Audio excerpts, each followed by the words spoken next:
fastabiqul khairat. Tak ada orang lain. Makanya jangan sama ustaz-ustaz kampung tu jangan dilupakan.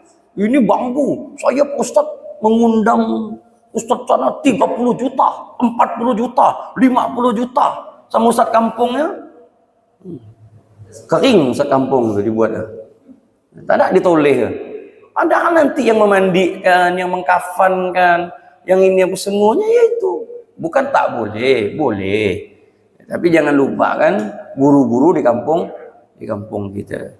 Diingat guru-guru ngaji, dialah yang bakal nyolatkan kita, dia yang bakal mengkafankan kita, dia yang bakal ngurus jenazah kita sampai kita ke kubur, dialah yang duduk di batu nisan kita tu, yang bacakan talqin tu, yang ingatkan kita, dia. Tak ada. Boleh antum cek lah siapa yang meninggal. Ustaz kampung yang repot. Tak ada ustaz-ustaz yang besar-besar mau datang. Ustaz Jakarta datang. Ustaz bisa datang untuk menguburkan